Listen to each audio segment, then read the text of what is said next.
자, 두 번째 파트 순환 진행하도록 하겠습니다. 자, 여기 보면 순환계라고 적혀 있지, 순환계. 순환계란 물질을 운반하는 기능을 담당하며 심장, 혈관, 혈액으로 이루어져 있다. 자, 순환계라는 것은 결론만 얘기를 하면 물질들을 운반하는 기능을 담당하고 있다. 지난 시간에 우리가 소화를 배웠잖아. 소화를 배웠으면 소화 작용에 의해서 음식물들이 세포에서 흡수할 수 있을 만큼 잘게 분해가 됐어. 그러면 이렇게 잘게 분해된 영양소들이 결과적으로 어디에서? 세포에서 작용을 해야 되기 때문에 그 소화관에서 흡수한 영양소들을 필요한 세포까지 이동을 시켜주는 것이 오늘 배울 순환계가 하는 일이다. 그렇게 생각을 하면 되겠습니다. 그래서 순환계에서 심장, 혈관, 혈액순으로 진행을 할 건데 먼저 심장이야, 심장. 심장은 근육으로 이루어져 있으면서 주먹만한 크기의 기관이다. 자, 여기 근육으로 되어 있지. 예전에 호흡기 배웠었을 때 폐는 스스로 움직일 수가 없었어. 왜? 근육으로 이루어져 있지 않기 때문에. 그래서 혼자 움직일 수가 없으니까 복강에 있는 횡격막에 의해서 이제 움직인다라고 했는데 심장은 이렇게 근육으로 이루어져 있어. 근육으로 이루어져 있으니까 어떻게 움직일 수가 있다라는 거지.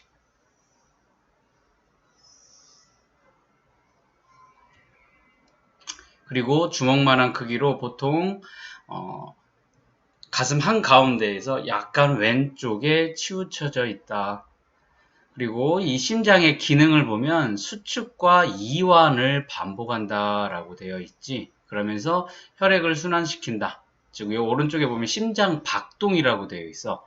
이 심장이 규칙적인 수축 그리고 이완 이거를 우리가 심장 박동이라고 하는데 이 혈액순환의 원동력이 이 심장 박동, 즉 수축과 이완 때문에 혈액순환이 일어나게 된다. 그렇게 기억을 해두면 될 거고 이렇게 심장이 박동을 한다. 그러면 수축, 쪼그라들면서 어떻게 혈액을 내보내고 그 다음에 확장되면서 혈액이 안으로 들어오고 이게 계속 이루어지고 있다. 그렇게 보면 될 거고 심장의 구조는 두 개의 심방과 두 개의 심실로 이루어져 있고 위쪽이 심방 그리고 밑에가 심실. 그래서 선생님이 그때 얘기를 했었던 게 우리가 아기들이 웃으면 방실방실 웃는다고 했지. 그래서 위에는 심방 밑에는 심실이 존재를 합니다. 그리고 이 심방과 심실 사이에 판막이 존재를 하지. 자, 그거 좀 이따 얘기를 해줄 거고.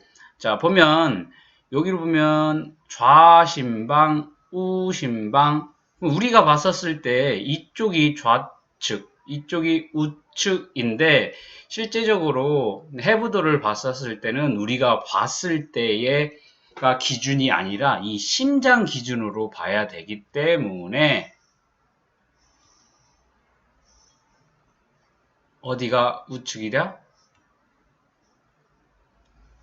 이쪽이 우측이 되겠고 이쪽 우리가 봤었을 때 오른쪽이 실제 좌측이 되겠습니다. 그래서 좌심방, 좌심실, 우심방, 우심실로 이루어져 있다.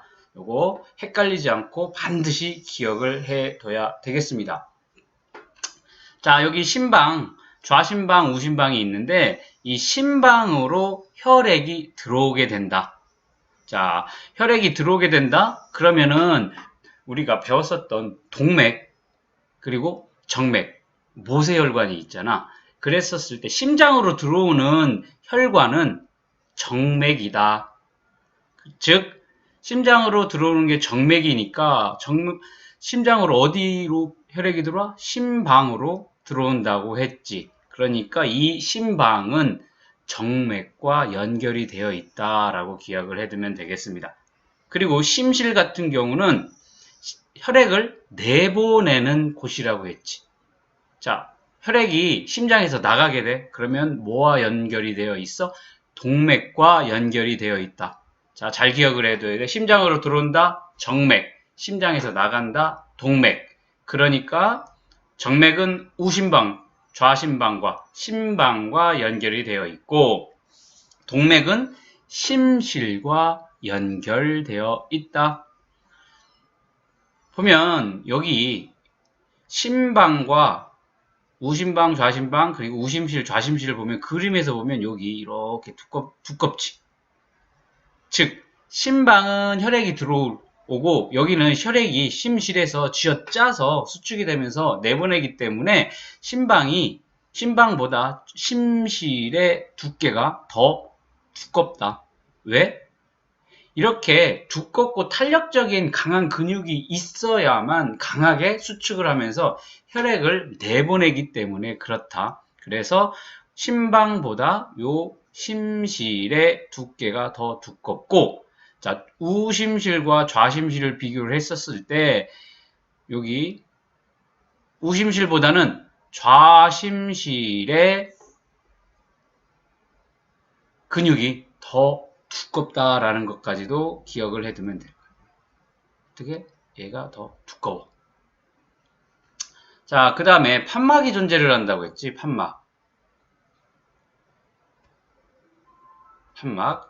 판막은 혈액이 거꾸로 흐르는 것을 막아주는 역할, 역류하는 것을 막아주는 역할을 해주는 게 판막인데, 판막이 어디에 존재하냐면, 자, 심장이 수축을 하면서 심실에서 혈액을 내보내야 되는데, 어디로? 동맥으로 내보내야 되는데, 이게 다시 심방으로 넘어가는 수가 있겠지.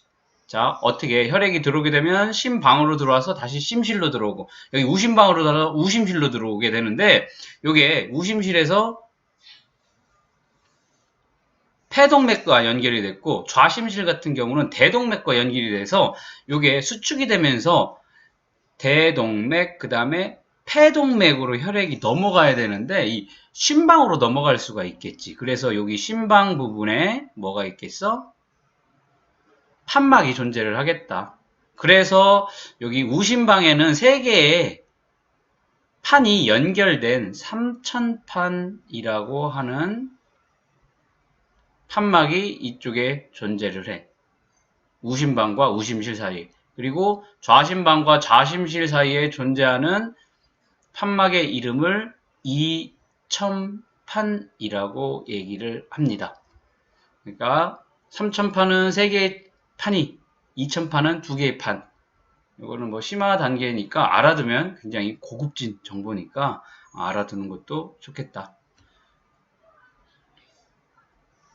그리고 판막이 또 어디에 존재를 하냐면 이 심실에서 동맥으로 혈액이 넘어갔다가 다시 심실로 들어오는 것을 막아주기 위해서 이 심실과 동맥 사이에 또 판막이 존재하게 된다라는 것까지도 기억을 해두면 되겠습니다. 그리고 이 심실과 동맥 사이에 있는 판막의 이름을 반월판이라고 부릅니다. 반월판이라고 부른다. 어디에? 이 심실과 동맥 사이에 존재하는 판막의 이름은 반월판이 되겠습니다.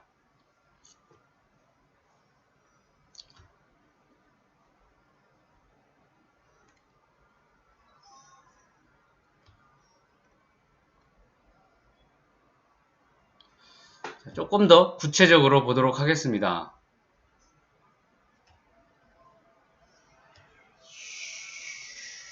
우심방 봅시다.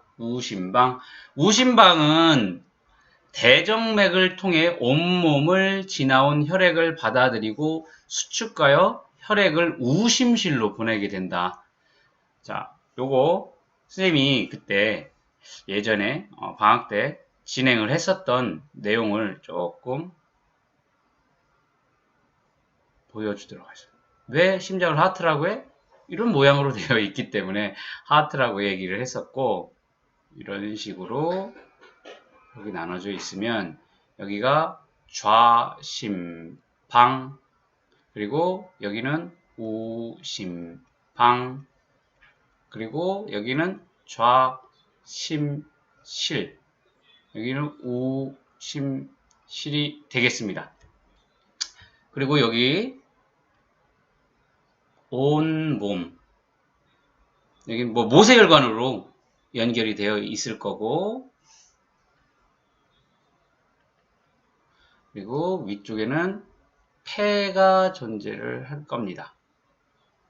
그래서 여기도 모세혈관으로 연결이 되어 있다 라고 했었을 때, 자, 어디서부터 시작할까 하면 심장이 수축을 하니까 좌심실에서 어디로? 이렇게 온몸으로 혈액이 나가게 될 거야. 그러니까 심장에서 혈액이 나갔네? 그러면 얘를 뭐라고 부르면 된다고 했어? 동맥이 될 거야. 그런데 동맥이 될 건데 온몸은 폐에 비해서 굉장히 크지. 그러니까 크다. 폐에 비해서 온몸은 커. 그러니까 앞에다 뭐 붙이면 돼? 대자를 붙이면 되겠습니다. 자, 좌심실에서 대동맥을 통해서 온몸으로 혈액이 들어가게 되고, 온몸을 들어와서 다시 혈액이 심장 안으로 들어오게 되는데, 여기 어디로 들어와? 우심방으로 들어오게 됩니다. 자, 그러면 심장으로 들어오는 혈관은 정맥이라고 했지. 정맥. 그런데 이 정맥은 온몸을 돌아온 정맥이기 때문에 앞에 뭐를 붙여주면 된다? 대자를 붙여주면 된다. 그래서 온몸을 돌아온 대정맥이 우심방으로 들어오게 되고, 이 우심방의 혈액이 어디로 갈까? 우심실로 이동을 하게 됩니다. 요게 다시 우심실에서 어디로 가? 폐로 가게 됩니다. 자, 그러면 다시 우심실이 수축을 하여 혈액을 내보냈어. 그러니까 그 혈관은 뭐가 되겠어? 심장에서 나갔으니까 동맥이 되겠죠. 동맥. 그런데 여기는 폐로 가는 동맥이니까 앞에다 뭐 붙여주면 돼? 폐자를 붙여주면 되겠습니다. 뭐? 폐동맥. 폐동맥을 통해서 폐로 가면 여기 폐에서 무슨 작용이 일어나겠어? 온몸을 돌아왔기 때문에 노폐물하고 이산화탄소가 많겠지. 그럼 이산화탄소를 내보내고 이 폐에서 가스 교환해서 산소가 들어오게 되고, 이 산소가 가득 차 있는 혈액을 어디로 내보내겠다? 다시 심장인 좌심방으로 혈액이 들어가게 되겠습니다. 그러면 심장으로 들어오는 혈관이니까 뭐가 되겠어? 정맥이 되겠죠. 그런데 이 정맥은 폐와 연결이 되어 있으니까 폐정맥이라고 부르게 되겠습니다. 폐정맥을 통해서 산소가 가득한 혈액이 좌심방으로 들어가게 될 겁니다. 이 좌심방에서 다시 좌심실로 혈액이 이동을 하고, 다시 또 수축이 되면서 대동맥을 통해서 온몸으로 이동을 하고, 온몸에서 다시 또 제정맥을 통해 우심방에서 혈액이 우심실로 가고, 다시 수축하면 폐동맥을 통해서 폐로 가고, 여기서 가스 교환이 일어나고, 또 이런 식으로 계속 돌고, 대동맥에 가득한 혈액은 온몸에 조직세포에 뭐를 전달해 줄까? 영양소와 그 다음 산소를 공급해주고, 여기에서 대사과정 결과 만들어진 이산화탄소와 노폐물들을 대정맥에 싣고 이쪽으로 와서 다시 폐로 가서 내보내는 시스템으로 되어 있다라는 거 기억을 해둬야 되겠다. 그래서 이렇게 딱 나누게 되면 요 밑에 부분은 뭐라고 해서 몸과 관련된 순환이기 때문에 이쪽을 우리가 온몸 순환이라고 한다. 그리고 여기 위쪽은 폐동맥과 이 폐와 폐정맥, 그리고 우심실, 좌심방과 연결된 위에 부분은 폐와 연결된 폐순환이라고 부른다라고 하는 거 반드시 기억을 해둬야 되겠다.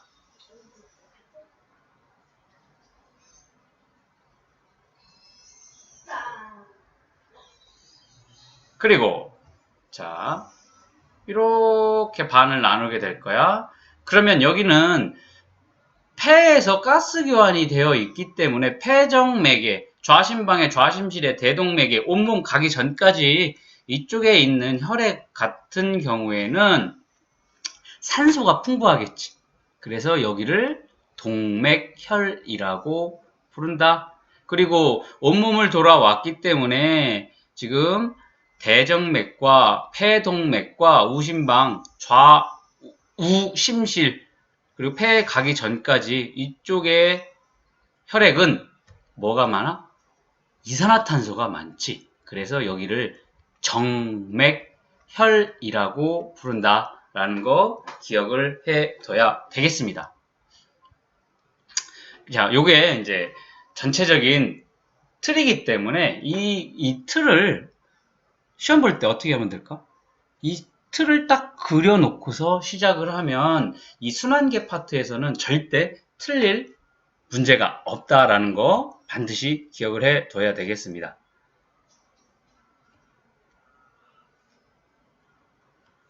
자, 봅시다. 우심방. 자, 여기 보면 우심방 대정맥을 통해 온몸을 지나온 혈액이 받아들이고 수축하여 혈액을 우심실로 보낸다.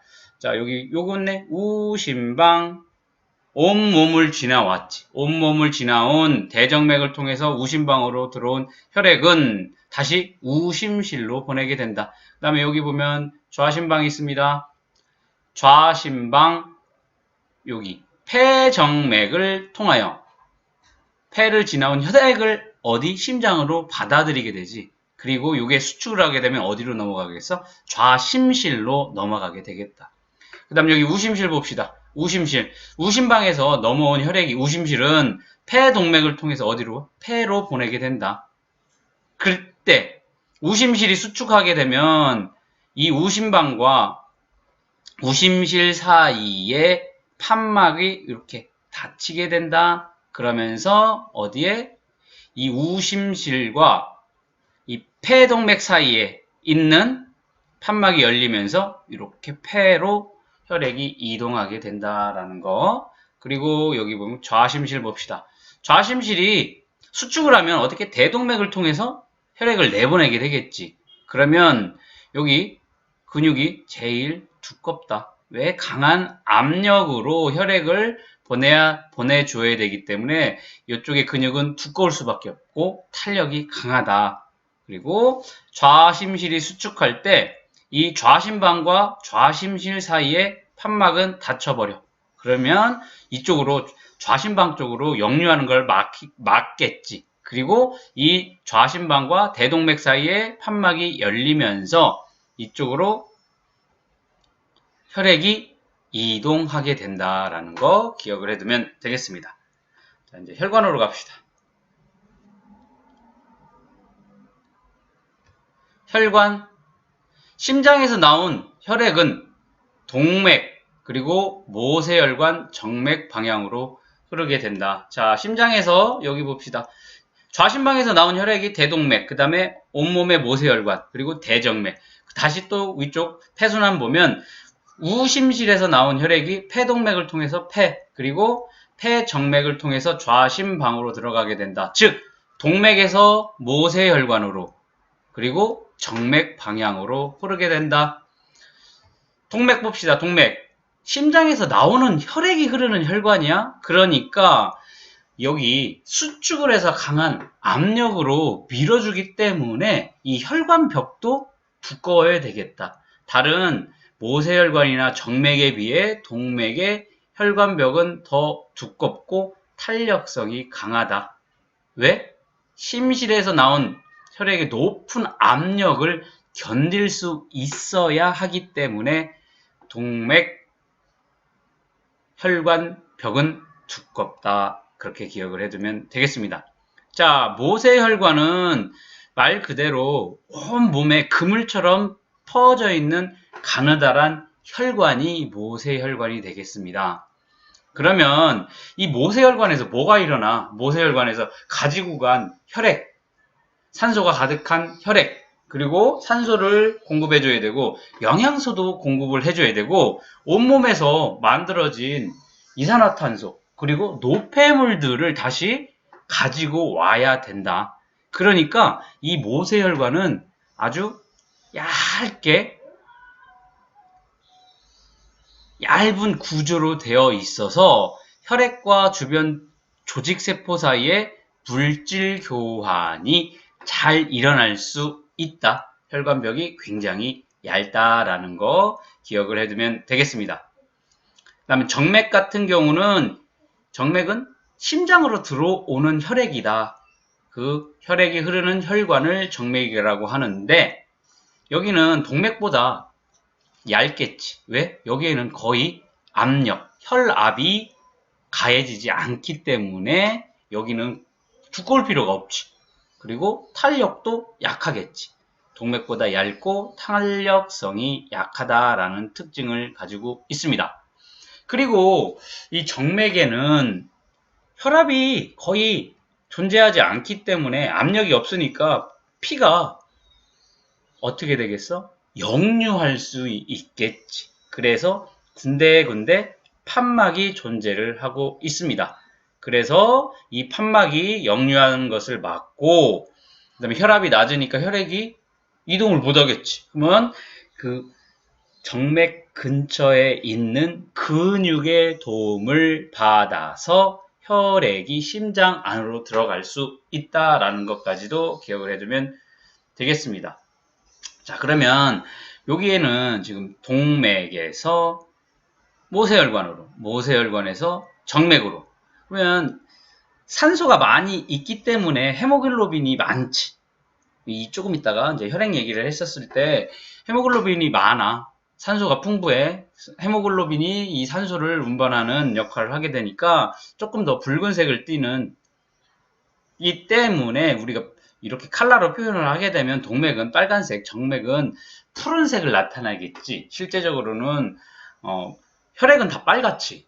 거기에 이제 선홍색이냐, 뭐 암작색이냐 그 차이지. 실제적으로 정맥이 파랗지는 않아. 그냥 우리가 보기 편하게 하기 위해서 모식도, 그러니까 모형으로 이렇게 빨간색, 파란색으로 한다는 거 기억을 해둬야 돼. 절대 정맥이 파란색이고 동맥은 빨간색이라는 거 그렇게 이해를 하면 안 된다라는 거 아셔야 될 거고, 그 다음에 요게 실제적으로 이렇게 칼라로 나오게 되는데 학교에서는 시험지가 흑백이잖아. 그러면 요 색깔이 안 나와. 그러면 이게 동맥인지 정맥인지 어떻게 구별을 해? 여기 보면 동맥 같은 경우는 두께가 조금 더 두껍고 여기 정맥은 얇지. 요걸 가서 요 두께를 가지고 동맥인지 정맥인지 판단을 해도 되는 거고, 그 다음에 여기 중간에 뭐가 있어? 중간중간에 판막이 존재를 하지. 동맥에는 판막이 없어. 압력이 높기 때문에 판막이 존재할 필요가 없고 정맥에만 판막이 존재를 할 거야. 그러니까 학교에서 칼라가 아닌 흑백으로 문제가 나왔었을 경우에 색깔이 없으니까 요 두께, 혈관의 두께를 보든지 아니면 이렇게 판막이 존재하는지를 보고 동맥인지 정맥인지 파악을 하면 되겠습니다. 자, 여기 오른쪽 한번 봅시다. 플러스 강의에 보면 자, 모세혈관의 특징과 물질 교환 요거 한번 봅시다. 모세혈관에서 조직 세포로 뭐를 내보내죠? 뭐를 갖다 줘? 산소와 영양소를 제공을 해주고 조직 세포에서 만들어진 노폐물과 이산화탄소가 모세혈관으로 이동을 하게 된다. 그 다음 여기 혈관의 특징 비교를 하고 있지. 요거 반드시 알아둬야 되는 내용이 되겠습니다. 왜? 학교의 시험 문제에 당연히 나오는 문제이기 때문에 혈관벽 두께를 먼저 보게 되면 가장 두꺼운 것은 동맥, 그 다음 정맥, 모세혈관 순으로 얇아져. 제일 두꺼운 건 동맥이 제일 두껍습니다. 그 다음에 정맥, 모세혈관. 그 다음에 혈압 봅시다. 혈압 같은 경우에는 심장의 수축에 의해서 동맥이 제일 혈압이 높을 거고 그 다음 모세혈관, 그리고 제일 혈압이 낮은 게 정맥이야. 그렇기 때문에 정맥에 뭐가 있다? 판막이 존재를 하고 있다. 혈액이 흐르는 속도 봅시다. 혈액이 흐르는 속도, 압력이 큰 동맥, 그 다음에 정맥 모세혈관이 되겠다. 그러면 혈압이 위에 보면 동맥은 혈압 제일 높은 게 동맥, 모세혈관, 정맥.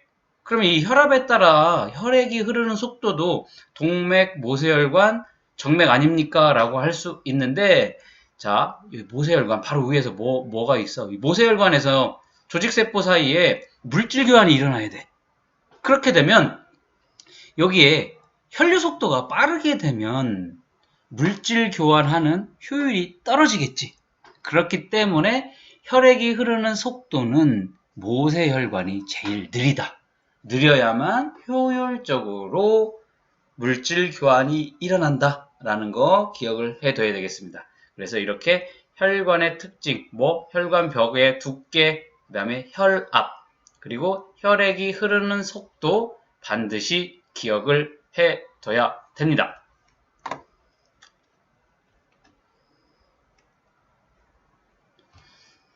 자, 혈액으로 가보도록 하겠습니다. 혈액은 액체 성분인 혈장과 세포 성분인 혈구로 이루어져 있습니다. 혈장, 혈구로 이루어져 있어? 이게 뭐다? 혈액이다. 혈액. 먼저 혈장 같은 경우는 엷은 노란색의 액체로 혈액 성분의 약 55% 정도를 차지하고 있고, 혈구는 우리가 잘 알고 있는 적혈구라든지 백혈구, 혈소판을 혈구라고 하지. 전체 혈액의 45%를 차지하고 있습니다. 그래서 혈액을 이렇게 원시 분리를 하게 되면 무거운 혈구가 밑에 가라앉게 되고 가벼운 혈장은 위에 뜨게 됩니다. 그래서 혈장 55%, 혈구 45%로 이루어져 있다라는 거 기억을 해두면 되겠습니다.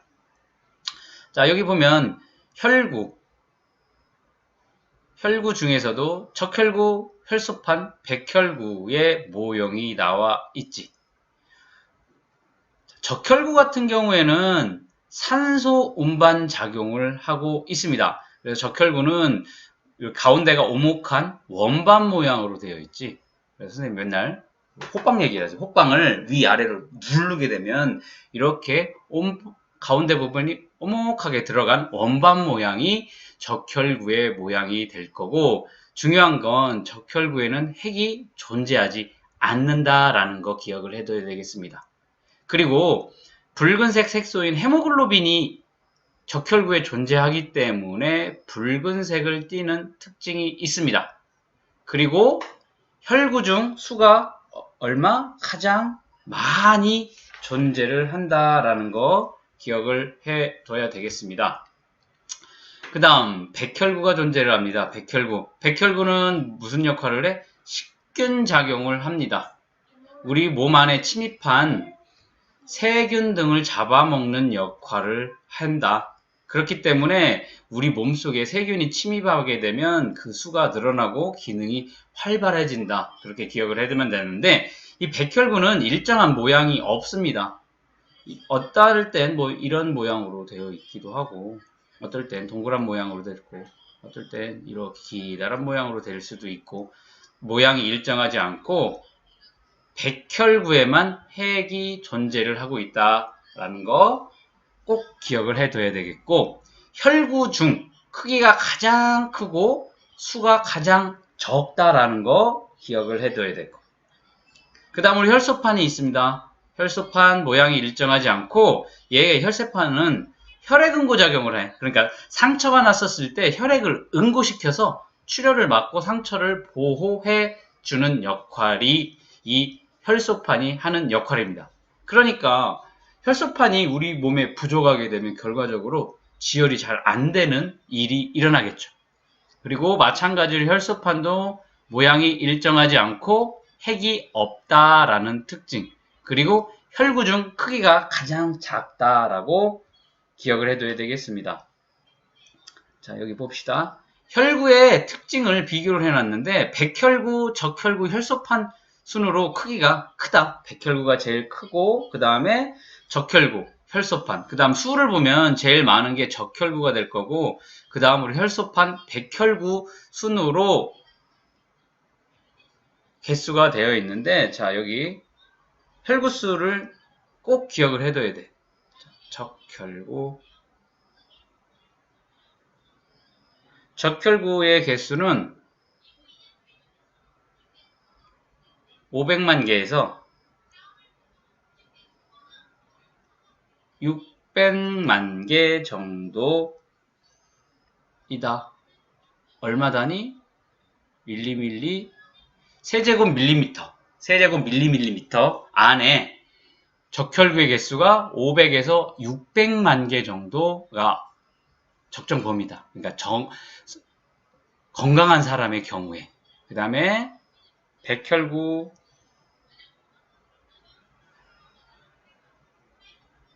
백혈구의 개수는 5천에서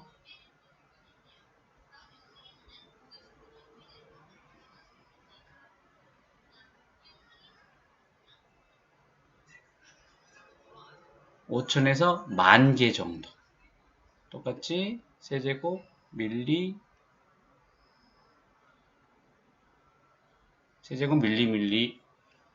안에 백혈구의 개수는 5,000에서 10,000개 정도. 그 다음에 혈소판 봅시다.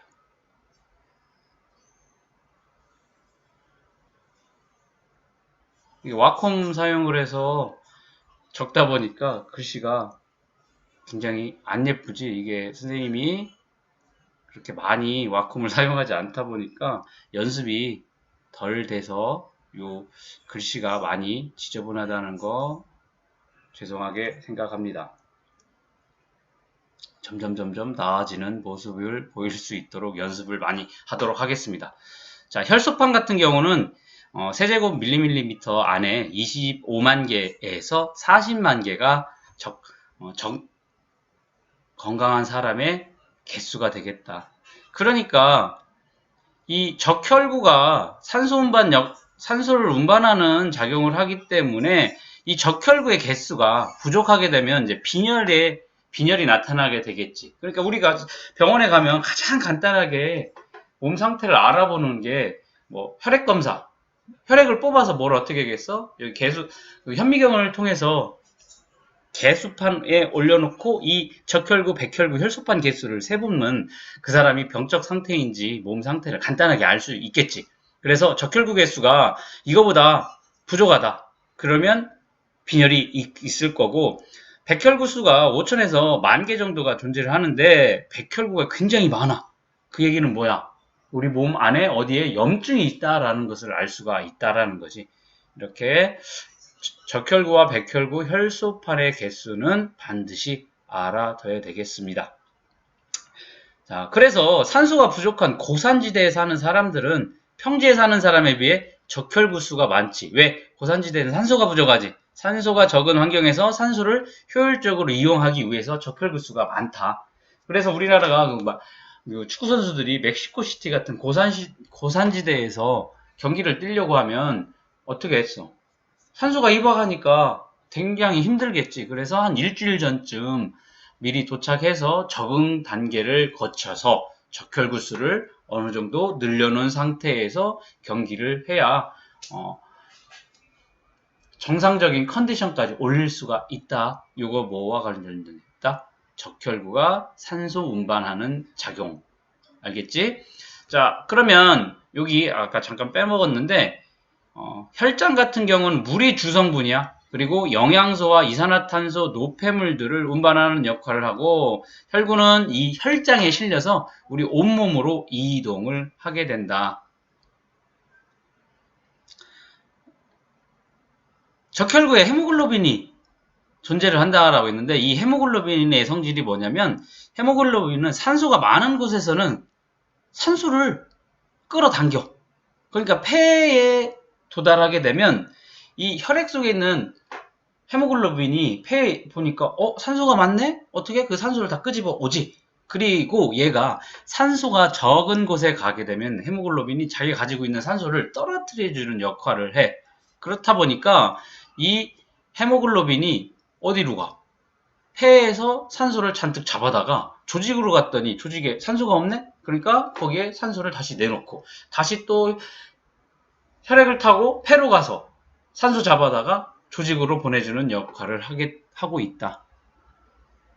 이러한 헤모글로빈의 성질 때문에 적혈구가 산소를 운반한다. 이렇게 기억을 해두면 되겠습니다. 자, 여기 혈액의 순환, 아까 간단하게 얘기를 했지만, 심장에서 나간 혈액이 동맥을 통해서 모세혈관, 정맥을 거쳐서 다시 심장으로 돌아오는 것을 우리는 혈액순환이라고 얘기를 합니다. 그래서 여기 온몸 순환과 폐순환으로 이루어져 있다. 그러니까 몸을 도는 순환과 폐를 도는 순환으로 구분이 된다라는 거. 여기는 이런 식으로 구분을 해서 기억을 해도 되고, 아까 선생님이 이렇게 얘기를 해준 거 있었지. 그래서 여기 위에 부분이 폐순환이 될 거고 밑에가 온몸 순환이 될 건데, 이러한 그림으로 기억을 해도 되고 이러한 그림으로 기억을 해도 돼. 너희들 편한 대로 기억을 하면 될 텐데, 중요한 거는, 자 보자. 온몸 순환 같은 경우는 심장에서 심실에서 대동맥을 통해서 온몸의 모세혈관으로 갈 거고, 여기에서 온몸 돌아서 대정맥, 그리고 우심방으로 들어오게 되는 이 순환이 뭐가 된다? 온몸 순환이 되겠다. 그리고 이 심장의 우심실에서 폐동맥을 통해서 폐로 가. 그리고 가스교환이라서 폐정맥으로 해서 다시 좌심방으로 들어온 이것이 폐순환이 된다. 그러면 여기는 지금 어떻게 돼? 이 폐동맥에는 산소가 없어. 이산화탄소가 많지. 이게 폐를 돌아가면서 어떻게 되니? 이산화탄소 나갈 거고 산소가 많아지게 되겠지. 그러니까 정맥혈이 동맥혈로 바뀌게 된다. 어디? 폐순환에서. 그 다음 여기 보자. 온몸 순환에서는 여기 대동맥에는 산소가 많아. 그런데 온몸에 산소 보내주고 여기 이산화탄소를 대정맥에 받아오게 되니까 이 온몸 순환을 하게 되면 동맥혈이 뭘로 바뀌어? 정맥혈로 바뀌게 된다라고 기억을 해두면 되겠습니다. 자, 여기 봅시다. 동맥혈 산소가 많이 포함되어 있어. 그렇기 때문에 선홍색을 띠게 된다. 그리고 정맥혈 같은 경우는 산소를 적게 포함하기 때문에 암적색을 띈다. 결국엔 둘 다 빨간색인데 여기가 조금 선홍색을 띠고 얘는 좀 더 어두운 암적색을 띠게 된다라는 거 기억을 해두면 되겠습니다.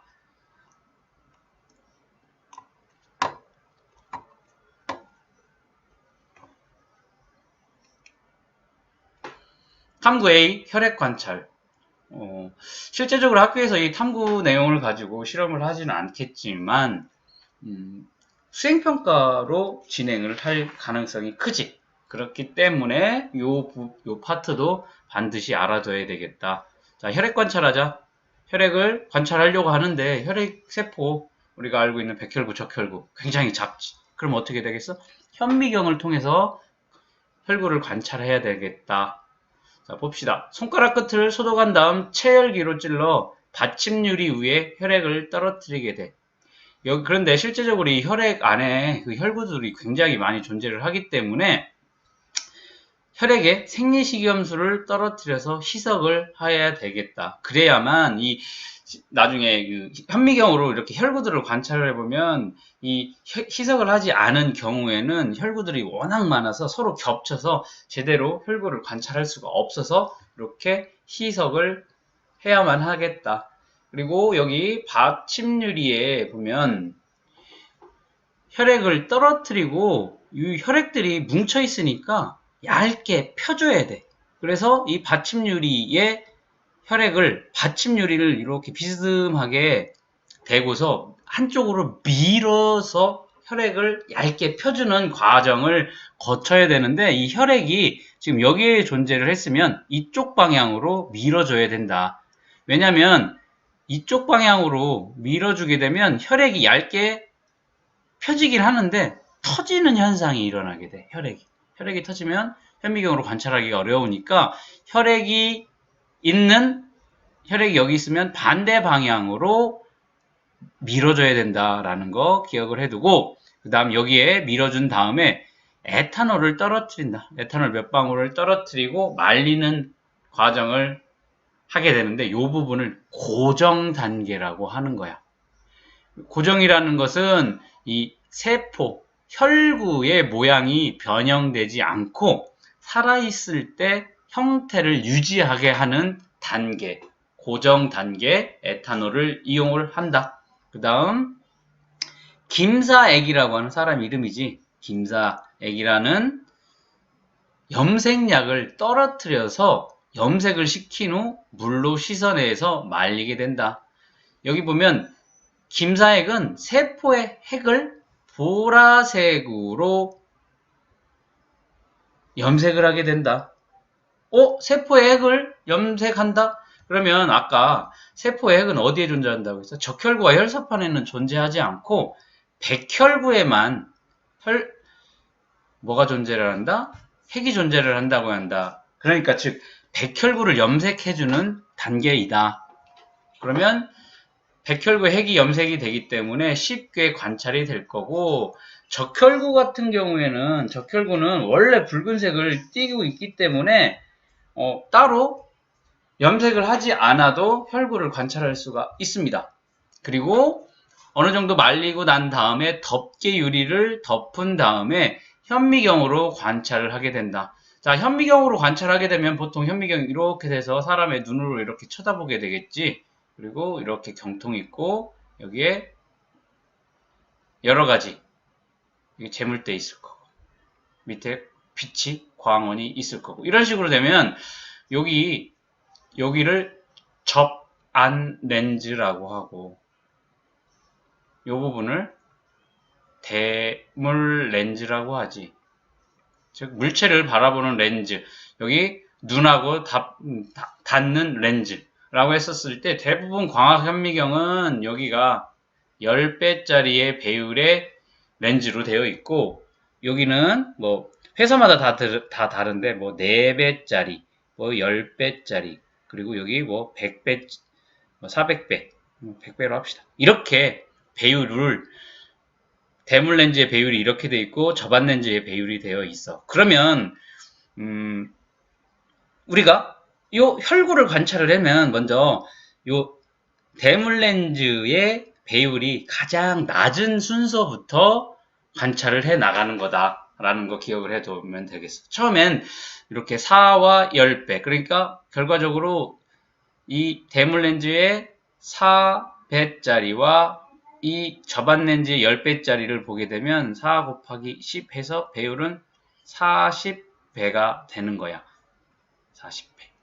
여기에서 먼저 처음에 가장 낮은 배율로 관찰을 한 다음에 그 다음 여기 10배짜리로 그러면 어떻게 되겠어? 10 곱하기 10이 되겠지. 그러면 실제 배율은 100배가 되는 거지. 이렇게 관찰을 하고 여기서 더 높은 배율로 점점 찾아가면 되겠다. 그랬었을 때 실제 뭐 현미경으로 관찰하게 되면 이거 몇 배의 배율로 봤다라고 하면 이 저반 렌즈와 대물 렌즈의 배율을 서로 곱해준 요게 최종 배율이 되겠다라는 거까지 알아두면 되겠습니다. 그렇게 돼서 염색을 해서 현미경으로 혈구를 관찰하게 되면 여기 작은 모양으로 되어 있는 애들이 적혈구가 될 거고 큰 모양으로 핵이 염색된 얘네들이 백혈구들을 관찰할 수가 있다. 그러면 아까도 얘기했다시피 혈구가 누가 제일 많아? 적혈구가 제일 많으니까 적혈구가 가장 많이 관찰이 될 거고 중간중간에 백혈구들이 보라색으로 염색이 된 백혈구들을 관찰을 할 수가 있습니다. 자, 정리해 봅시다. 적혈구, 가운데가 오목한 원반 모양으로 혈구 중 수가 가장 많고 핵이 없다. 다음 백혈구는 모양이 일정하지 않으며 혈구 중 크기가 가장 크고 핵이 없다. 이렇게 기억을 해 두면 되겠습니다.